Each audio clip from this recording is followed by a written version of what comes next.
Hello, my Bill 5000 Nation. How's everyone doing today? Hopefully, everyone's having a great day. If not, I hope it gets better from here. All right, we are back with another Coffeehouse Crime. This one is titled The Chilling Case of Words. Karabo Mokoena. That is a horrible pronunciation of that name. I guarantee it. I am awful at that. We're moving on. Go ahead, turn them lights down low, put on something comfy, cut up with something special. Let's figure out how to actually pronounce this name. Yeah. Let's also do this. What would you do if you found yourself to be the victim to the one thing that you were fighting against? My name's Adrian, and welcome back to Coffeehouse Crime. Today we're looking at the case of Karabo Mokoena, who, through smoke and mirrors, found herself in the grasp of an evil narcissist. Today's case takes us all the way down to sunny Johannesburg in South Africa, and while the country may be home to beautiful weather, incredible countryside and vibrant culture, it's also home to this story. Not so beautiful. So grab a coffee and sit back. This is the case of Karabo Mokoena. Sometimes you need to find beauty in places where it's hard to find.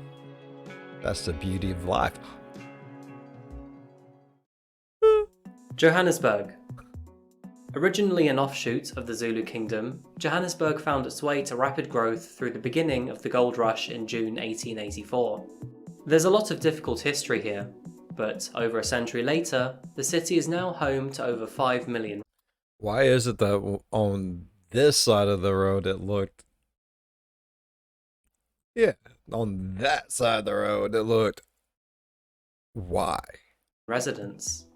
And even though the gold has long disappeared around the grounds from Johannesburg, it is now considered to be the economic and financial hub of the country. Nestled to the southwest of the city's central business district lies Diepkloof, a large zone in the Soweto township of Johannesburg. And one of those residents to Diepkloof, her name was Karabo Mokoena. She was born on March the 27th, 1995, to a mother Lorraine known as Lolo and her father Mogregni. I would have never got the pronunciation of that name correct.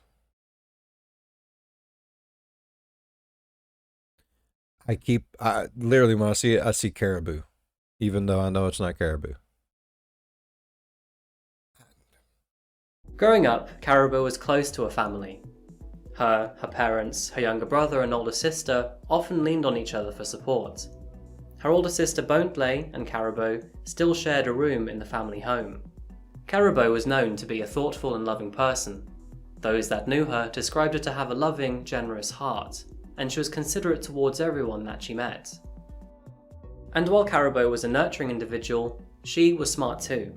Following her graduation at Hill High School in 2014, she enrolled into Regenesis Business School to begin her tertiary education in business studies. It was during her part-time studying at Regenesis Business School that she went on to obtain her aviation license from the AAFSA. To go with her education and kindness, Karabo was also very passionate over both women's and children's rights. Although a glaring problem all over the world, Johannesburg is particularly archaic when it comes to the welfare for women and children. It was for this reason that Karabo, she had a calling. She often volunteered at Frida Hartley's shelter. It was there that she would provide talks and speeches to women who were in abusive relationships to educate and empower them and leave. You will never amount to anything, you're very right. No one can even confuse you because these are the words that you are confessing. It's the law of attraction. I'll sit here and say I want a very tall... Karabo was very passionate about women's rights, and given the city's statistics, rightfully so. She was so passionate in fact that she envisioned in the future to raise and develop an NGO, a non-governmental organisation or a charity, around this. It was during this time, while she was still at Regenesis Business School in October 2000. Hell yeah. Like, mad respect. I don't want to know what she did or what happened to her, because I have a feeling it's going to be really fucked up, because this sounds amazing on paper. 2016, that she met a man named Sandile Manso. Sandile Manso was a forex trader in the city. Originally from Embelanle, he attended school in... I like his jacket, bro.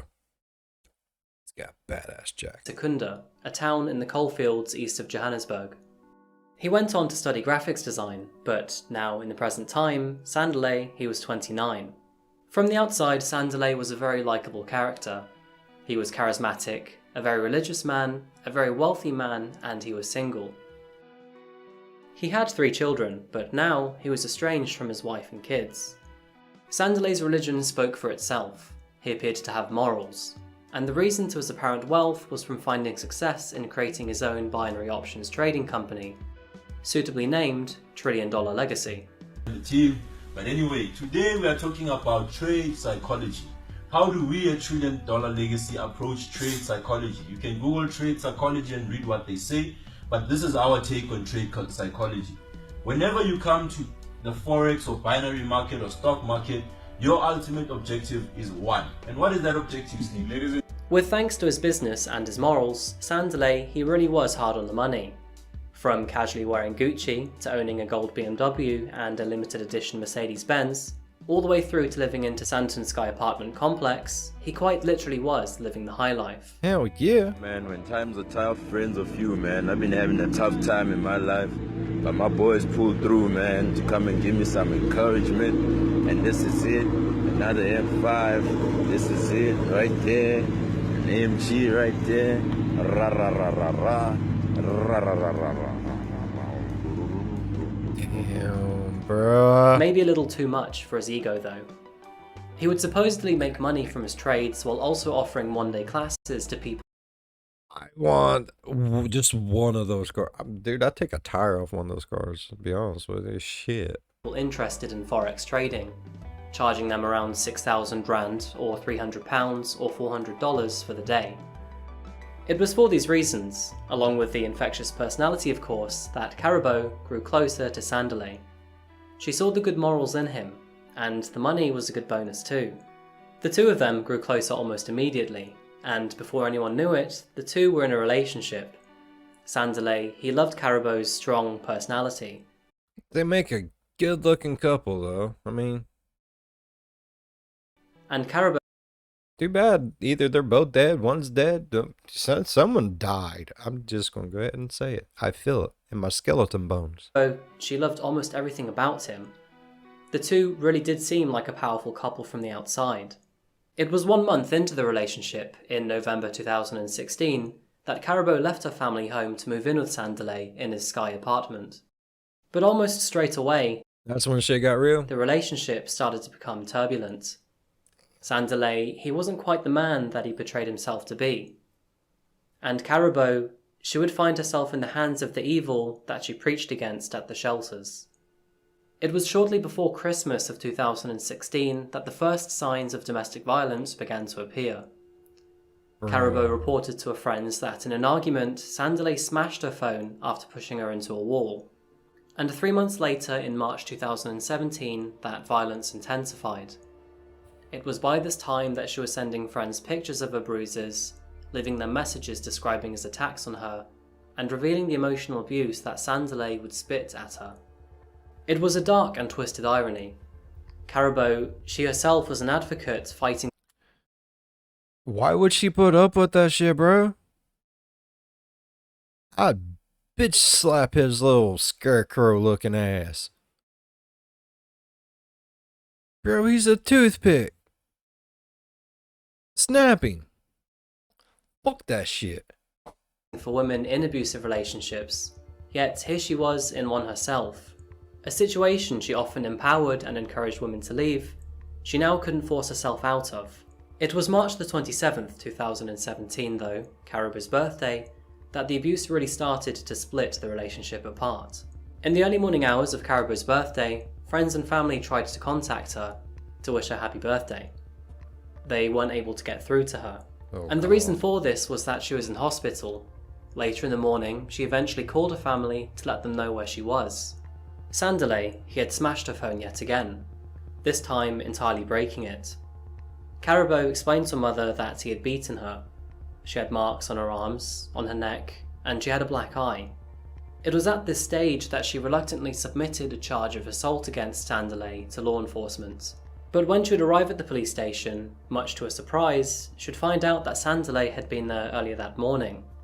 In fact, he had submitted a charge of assault against her. What? Karabo left Sanderley that day. Finally, she had realised how much of a monster the man was. She moved back in with her parents and her sister and her brother. Now I wish I could say that the story ended here. Karabo, she'd already tolerated way more than anyone should in an abusive relationship. And while she was free for now, unfortunately that wouldn't last. Damn. 2 Who's a weeks had piece of passed since shit? Karabo's birthday, and it was now mid-April. By now, police had shrugged off the charges both from Sanderley and Karabo. They explained that they had no time to deal through lovers' quarrels. Very understandably, Karabo was annoyed by this, but at least the marks on her skin were fading, and she was adamant to move on with her life. That's why that evening, she found herself with her girlfriends down at a local nightclub in Sandton. The night started out just fine. The women, they were hitting their drinks while music played on around them. But it wasn't long until our god-loving, money-burning saint Sanderley appeared. He too was having a night out with the lads. It was his neck of the woods anyway, the nightclub only a couple blocks away from his apartment. Despite Karabo's friends telling her to stop talking to Sanderley, it was too late to stop her. The two started talking again, eventually slipping back into their old habits. On April the 27th, 2018, Karabo called her mother Lolo to let her know that she was going out with Sanderley later that evening. And, much to Lolo's rejection, she also said that she may be staying at Sanderley's that night in his apartment. And this is a fatal Motherfucker. mistake to the story, because she did go out with Sanderley that night. While they were out together, again at a Sandton nightclub, drinks and old feelings evolved into a heated argument between the two. And, old habits die hard, the argument escalated into a physical fight. The two seemed to settle at least the physical aspects of their fighting, but it was pretty obvious that there was still tension between the two. Man. It's not actually known why, but Karabo, she still left the club with Sanderley. Sometimes people, you just don't mix like water and oil. Just go on about your way. Send them on theirs. You go on yours and just fuck that shit. Even going back with him to his apartment. CCTV captured her with Sanderley entering the lobby of his Sky apartment at 2:48 AM in the morning of April the 28th. During the entire recording, no word was spoken between the two, the expression of upset feelings and dissatisfaction very clear on Karabo's face. That And you poor can lady. probably guess where this is going, because this CCTV footage would be the last time that Karabo is seen alive, ever. That's awful. Scrawny toothpick looking motherfucker. April the 28th. It was the next morning. Karabo's mother, she was growing concerned. She had tried calling her phone a couple times, but her daughter wasn't picking up. Her text messages remained unanswered too. They spoke briefly the night before, but Karabo, she whispered that she couldn't talk right now. Things didn't feel right, and noticing her silence since last night, she knew something was wrong. Lolo called Sanderley, asking him where Karabo was. Sanderley, he seemed surprised when he heard Lolo. He had no idea. Apparently, Karabo had left the night before. In the meantime, Karabo's sister Bontley, she went down to Sandton Sky Building, and when she got there she asked staff if they'd seen Karabo at all. The answer was no, but they did admit to finding something. One of the cleaners to the building found Karabo's ID and passport in the trash. The trash was in a bin bag, that bin bag in the room next to the elevator. This discovery raised concerns for Karabo's family. Oh yeah. But despite this, nothing else came forward for the remaining day. Karabo's family reported her missing to the police. It's unknown why, but the process took police over 2 days to complete, and their actions on the case were slow. It would be the social media campaigning by Karabo's friends. Are police shitty everywhere? Is there nowhere in the world where the police are just amazing? I'd imagine in the places where the police are amazing, you really don't hear a whole lot about what's going on because the police are amazing. Never mind. Answer my own question. And cops out there that watch this channel, I have no problems with any of you. Like, seriously. Just some of you are better at your jobs than others. Let's just leave it at that. That really picked up publicity to the case. On April the 29th, Lolo, who now hadn't slept for 2 days, called Sandley again. She asked him where Karabo was and what he'd done to her. She didn't suggest anything about him murdering her, but his response was very strange. He responded to her with, I don't know what Karabo is, but I didn't kill her. Now if that isn't sus, I don't know what is. That's massive sus, bruh. That's like 1 million IQ sus. Sandaley's friends who visited him in his apartment also noticed an unusually large wet patch of carpet by his kitchen area. He brushed it off, saying that his fridge had broken and leaked onto the carpet. By the time police had eventually caught up to the case, it was now April the 30th, 3 days As my grandma used to say, motherfucker got more excuses than a Philadelphia lawyer. Damnation. after Karabo went missing.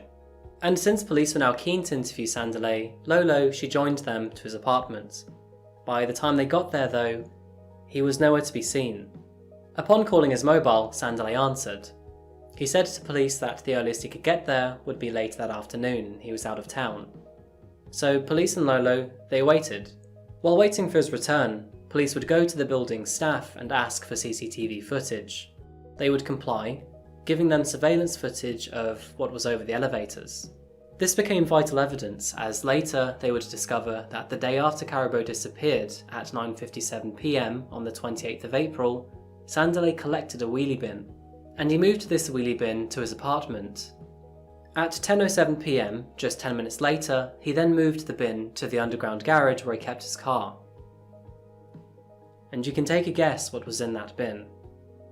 At 10:29 PM, he drove out of his garage.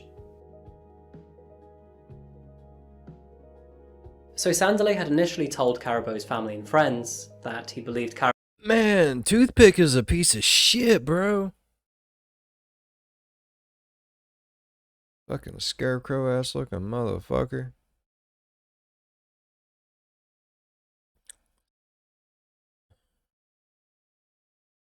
Needs to be dipped in a tank full of piranhas by his toes. had gone home that night. She didn't stay with him after clubbing. But now the story was different.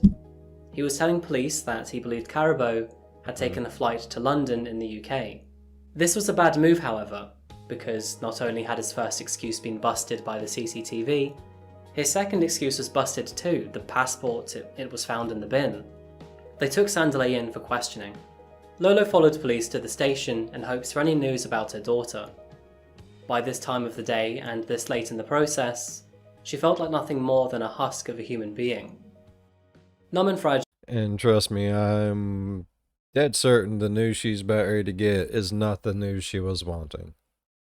I'm sure, like, at the worst, this lady was hoping that, like, she was just, like, beat the fuck down. But alive. This poor lady. And completely distraught at the disappearance of her daughter, with the glaring possibility that she may never see her again. It was only 1 hour into her waiting that Lolo was pulled to the side by another officer. She was taken into a nearby room, and there she was told the news that she never wanted to hear. Sandaley Manso had confirmed that Karabo was dead. What up, guys? It's Sunday here again. Yeah, man. This week is gonna be a big week in trading. Following his confession, multiple versions of events would come from Sandaley, all of which, though, he would deny being responsible. He did admit to removing her body, however, before dumping it in a nearby area called Bramley, another district in Johannesburg just 7 kilometres away from Sandton. He would also take police to the location, but by then the body was gone, only the ditch located by a field showing signs of scorching. Sandalay was formally arrested by police for the murder of Karabo Mokoena. It would take several days later, though, for police in the Bramley district to connect Mokoena's death to this site. Forensics would later be called to connect the dots, and in early May, DNA would confirm that the badly damaged remains belonged to Karabo. Back in the police cell, Sandalay's story was also fast gaining turbulence. After police discovered Karabo's remains, not only did he deny to ever making any statements to police, but he also accused them of lying to try and pin him as the murder suspect. He would later change his story yet again. Apparently, after returning home from work on April the 28th, he found Karabo's body in his apartment, suggesting that she'd taken her own life. He was worried that people would pin this on him, so he disposed of the body. In the new fourth version, though, his story became more bizarre. He claimed that he and Karabo paired up in a blood ritual a few months ago.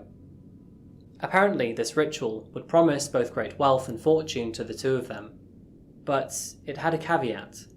Should they ever break up, one of them would need to die, and apparently, this is where Karabo decided that she would sacrifice herself for him. This man really is bonkers. Before his trial, Sandalay Manso was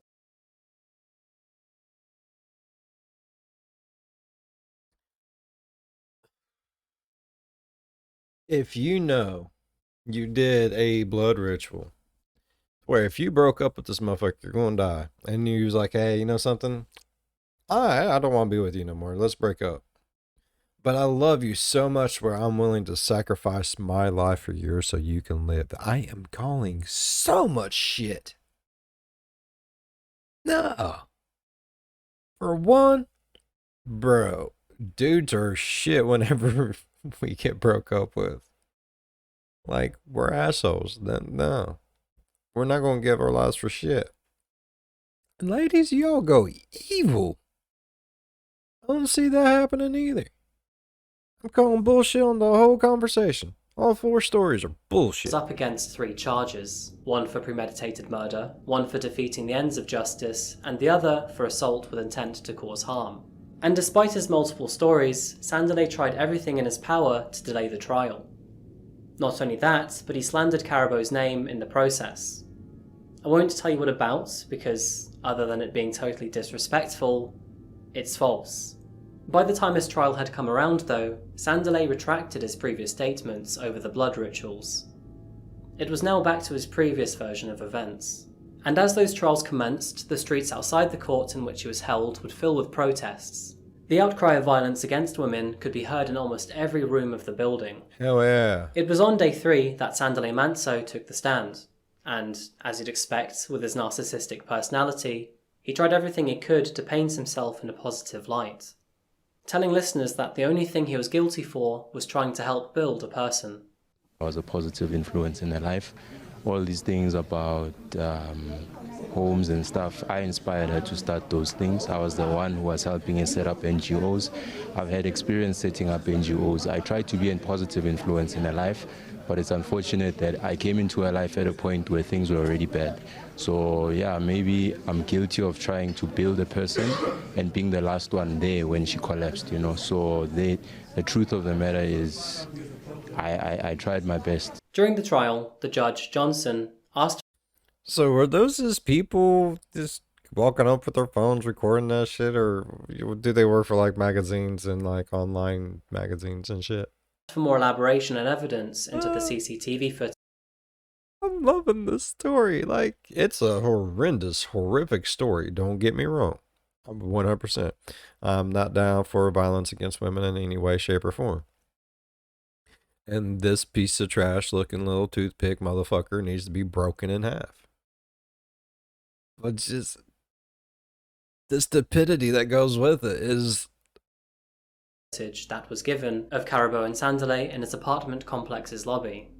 Experts from an unbiased party would analyse the footage and explain the chain of events to the jury, further confirming that even if Sandalay had not been responsible for Karabo's death, he had plenty of time to inform police or staff. Instead, he would further cover up his tracks, deny his involvement, plant alibis, and attempt to explain Karabo's disappearance on a covert trip to London. And this sealed the fate to Sandalay Manso, because on Thursday the 3rd of May, 2018, Sandalay was found guilty to Karabo Mokoena's death. He was sentenced to a total of 32 years in prison. The sentence included 5 years for assault, 30 years for murder, and 4 years for defeating the ends of justice. He was further deemed unfit for parole. Judge Johnson described Sandalay as a devil in disguise with a cold heart, and he deserved nothing less than a harsh punishment. The court cannot describe you in any other way than a devil in disguise. She did not deserve to perish at your hands in the way that she did. Your cold-heartedness towards the deceased is evident from your conduct after you killed her. During his sentence, he wore a lavish suit and a heavy gold watch, almost acting like a celebrity, acting calm and collected as his verdict was read out, avoiding all responsibility he ought to have owed, maybe as if he really was the devil in disguise after all. It was evident through the crime, and in the aftermath, and even in the trial, that Sandalay, he showed no guilt or remorse for anything that he had done. What also stood out to me in this case is the level of arrogance and narcissism that Sandalay revealed. Not just in his crimes or after, but before too. His company and promotional videos, which are full of his own ego, were in fact a sham. During his trial, it was revealed that he was actually in debt by thousands of dollars. Over 100 individuals coming forward to say that they had been swindled from their money. And from the money he effectively stole, he purchased his apartment and his cars. All bought to inflate his own image and his own ego, even though his actual justified earnings were likely in the red. And while he played the facade of a God-loving do-gooder, behind closed doors he beat Karabo, progressing all the way through to that final chapter, her own death. Even after being caught, he showed no compassion, or sympathy, or remorse, or ownership, or guilt. And this case really brings up something that we should be actively questioning ourselves on a day-to-day basis. What's that? What are we doing to protect the women that are in abusive relationships? Yes, 100%. Sure, South Africa is one of the biggest offenders to this statistic, but almost every country is guilty. What are we doing about it? Like I said, this case has a very dark and twisted irony. Karabo, she was smart, she was nurturing, she had a business studies degree and an aviation license. But it was her kindness that pulled her towards looking after women and helping women in abusive relationships. And maybe it was her kindness that made her hold on to Sandalay. In this twisted tragedy though, she became the victim to the thing that she was fighting against. Man. Thank you so much for watching another case of mine today. That beautiful young lady, life taken because of that piece of shit. Man. Like, I know none of us in the world are perfect, but man, don't, as a dude, don't take your shit out on a lady. No. Like, we're here to take the shit from the ladies, not beat the shit out of them for... No. Oh my god.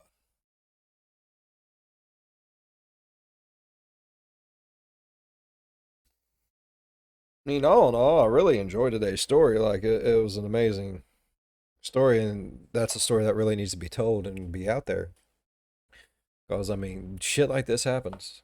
It does, and it's stupid, it's dumb, and it shouldn't. And I have something in my eye. Happened yesterday too. Eyelashes. But more should be done about it. And it's a sad thing that she was so swindled by his charm that she just went back. And just think, if her friends would have took her to a different bar or somewhere else, she might still actually be fuck alive. That's all. They should have known better being that close to his apartment. That was dumb on their part. It was like they wanted that shit to happen, bro. Alright. Like I said, I really enjoyed the story of the day. Like, hearing it was god awful, don't get me wrong. But I really enjoyed the story today. And if you all enjoyed the story as much as I did, please Leave a thumbs up. If you're a fan of the spooky, scary, strange, deranged, think about subscribing. As always, be good to one another, and I'll see you in the next one. Bye bye. Yeah, dude needs to be beat to death every day. Not like literally to death, because I want it to happen every day, but he needs to be just beat down. Like poop and blood for the rest of his life type shit. You know what I mean?